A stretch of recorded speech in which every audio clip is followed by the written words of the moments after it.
Blame I hate my child, I hate the horrible creature my wife gave birth to. They weren't even old enough to understand what the word loath meant, but that's what I felt whenever they were in the same vicinity as me. They killed my wife, the only woman I have ever loved, the only lady that made me live again. My wife had died whilst giving birth to them. She had multiple complications during her pregnancy and was given a choice between saving her own life or her child's. She chose her kids. I, on the other hand, was completely against it. I mean, no one could ever replace the woman of my dreams, and certainly not some goddamn baby whom I've never seen before. But that day, when I got to the hospital to tell the doctors we'd be choosing my wife's life, it was already too late. She had given birth and was no longer a part of this world, of my world. Ever since that day I made sure that kid knew what they had done. I made sure they'd feel guilty for the rest of their life.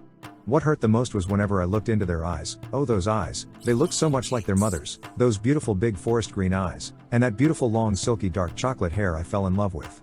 Just looking at them could make me feel sick. It would infuriate me even more, leading to me being much angrier and depressed. I always felt empty. The joy, the pride, the life I had once known had just vanished from my hands in a matter of seconds.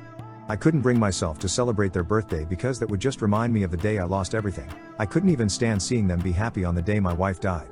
Deep down I know it's not their fault for my wife's death. Truthfully, it's my own. If only I had come to the hospital earlier, maybe all that wouldn't have happened. But I just can't bring myself to accept the bare truth. As bad as it sounds, making their life miserable is the only way I can cope with my own miserable self. I think it's because it would make me feel more alive, hurting the reason my wife was now buried 6 feet under the ground.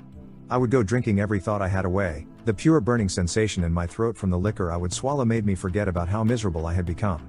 Sometimes I would go as far as hitting the kid. I know my wife wouldn't be proud of me if she got to know this, but I can't stop. I'm so broken it hurts. I was battling depression. I had lost my job shortly after losing my wife. I truly lost everything in life. I would have sleepless nights and nights where I overslept. It were usually the dreams with my past life that kept me sleeping for days. Both me and my wife just enjoying life before it all came to a crash. May 16, 2017.